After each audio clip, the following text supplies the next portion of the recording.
một năm luôn được bắt đầu bằng mùa xuân và tình yêu luôn được bắt đầu bằng tuổi trẻ. Và nếu như mùa xuân đem lại sự hương tình cho sinh linh vạn vật, thì tuổi trẻ cũng đem lại cho mỗi con người chúng ta tình yêu và hạnh phúc lứa đôi. Tạo hóa đã ban tặng cho mỗi đôi tình nhân một trái tim, nhưng chỉ có một nửa của yêu thương, và chúng ta cần đi tìm một nửa yêu thương lên trái tim còn lại. Tôi như đưa ngày hôm nay cũng không thoát khỏi được tạo hóa mỗi đời ấy. Chàng trai trẻ tài hoa siêu đu và người con gái xinh đẹp của con mang, họ gặp nhau, quen nhau và yêu nhau, và cùng nhau chọn cho mình những hạt giống để ươm mầm cho tương lai. Và niềm vui của họ đó chính là được nhìn thấy những đứa con yêu thương của mình khôn lớn hơn, trưởng thành hơn trong cuộc sống này. Và hai gia đình đã chính thức bắt tay nhau để cùng siết chặt tình thông gia, tình xôi gia. Xin được cảm ơn rất nhiều. Và bây giờ không có gì hơn, xin được trân trọng kính mời các bác chúng ta hãy về với những chiếc ghế ngồi danh dự của mình ở phía dưới.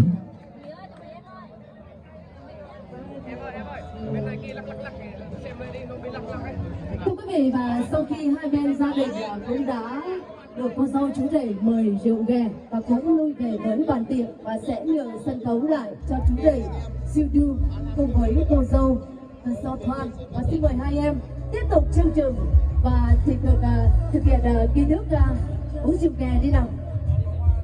Và kính thưa quý vị, trước đây thì mỗi khi có một đám cưới thì chúng ta luôn có một cái nghi thức là giao môi bằng rượu hiện đại, còn bây giờ là một nghi thức giao môi bằng rượu ghè theo thời của ông cha ta để lại dành cho cô dâu chú rể. Xin quý vị chúng ta hãy dành những cái nhìn thân thương hướng về sân khấu.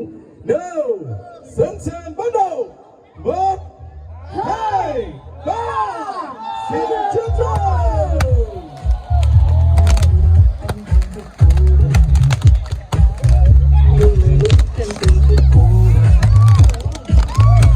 Thưa quý vị, nghi thức cô dâu chú rể uống rượu ghè vâng đã chính thức nói lên một điều rằng giờ phút này đây cô dâu và chú rể của chúng tôi đã chính thức là vợ là chồng, là tình nghĩa cùng ngày. Họ sẽ cùng chồng chèo lái con thuyền tình yêu của mình cập tới bến bờ hạnh phúc.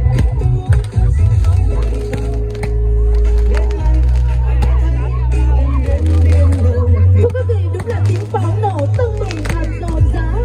Đó là ngày cưới của đôi ta, cho những cánh chim bay trước dày ngân nga, cho đôi bạn trẻ tìm về nơi tổ ấm. Và tháng năm son sắc đợi chờ ngày vui hạnh phúc bây giờ là đây.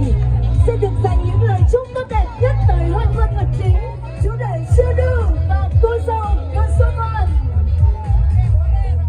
Kính thưa quý vị, mỗi khi có một niềm vui như là ngày cưới, chúng ta luôn mang theo những món quà để ý nghĩa theo như phong tục của người Trai Bana của chúng ta sinh sống tại mảnh đất cao nguyên vùng núi. Và bây giờ trong phút của Som League, xin được hỏi nhà gái, nhà trai, tất cả quý vị có ai có món quà để dành tặng cho cô dâu chú rể không ạ? Lại đây ông chịu cầm dù đi.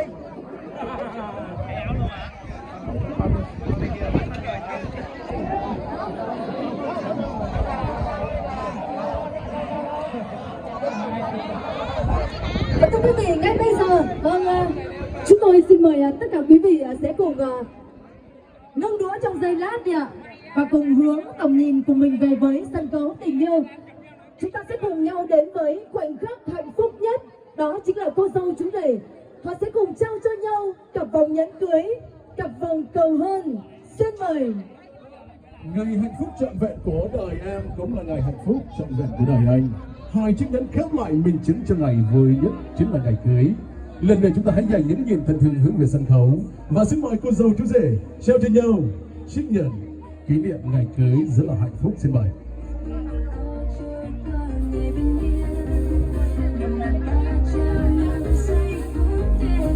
Ngày hôm nay em là cô dâu mới. Ngày hôm nay em mặc chiếc áo dài theo anh. Ngày hôm nay em trở thành hạnh phúc. Và ngày hôm nay em được ở bên người mà yêu. Thưa quý vị, và những hạt mưa rơi cũng đã lặng lẽ rơi. Buổi tiệc cưới của cô dâu chú rể chỉ là một lời chúc đẹp nhất đến cuộc tình. Cuộc gặp gỡ định mệnh của chú rể Siru và cô dâu ở Sa Than. Một lời nhắn nhủ đầy yêu thương của chú rể dành đến cho cô dâu. Em muốn biết anh yêu em hiểu như thế nào. Em làm bao nhiêu đây? Là đang giàu tụi bang. Bây giờ vậy nè anh. Có em hả?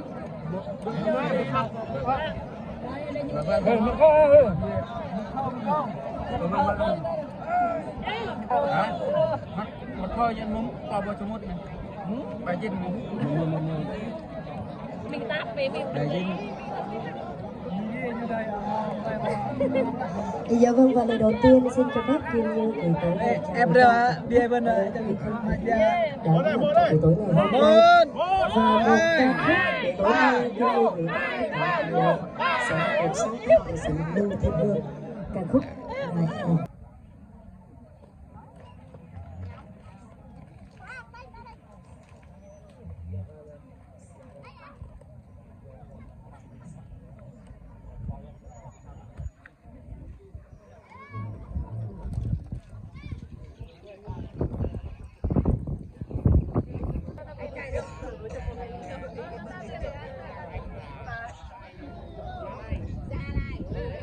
Lên lên.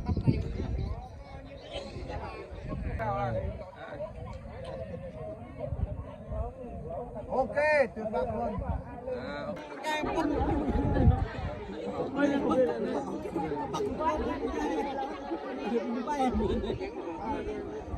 Hello, chào mọi người nha.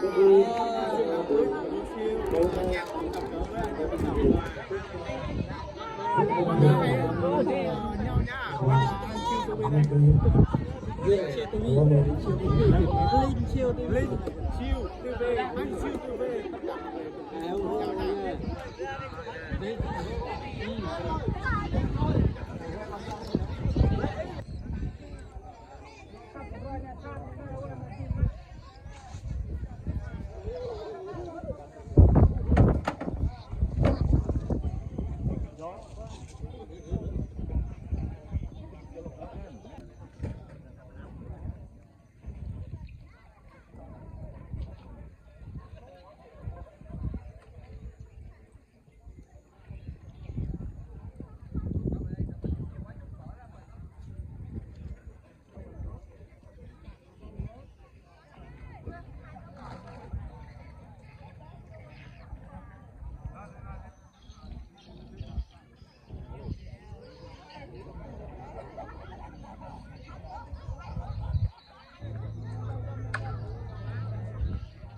Em làm bao nhiêu đây? Là đang giàu tụi bang.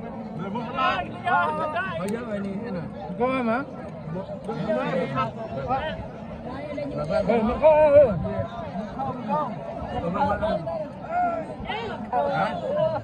Một thôi nhân muốn tao bao nhiêu một này.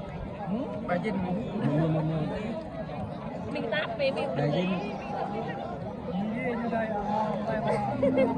Dạ vâng, và lời đầu tiên xin cho phép Kim Như gửi tới em ra bia bên này đã buổi tối ngày hôm nay và một ca khúc buổi tối nay Kim Như gửi tới sẽ được sáng tác của sự Lưu Thiên Hương, ca khúc Ngài Hồng.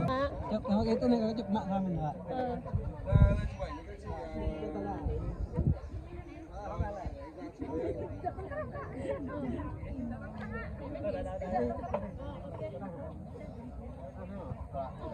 quá đẹp, quá đẹp xinh.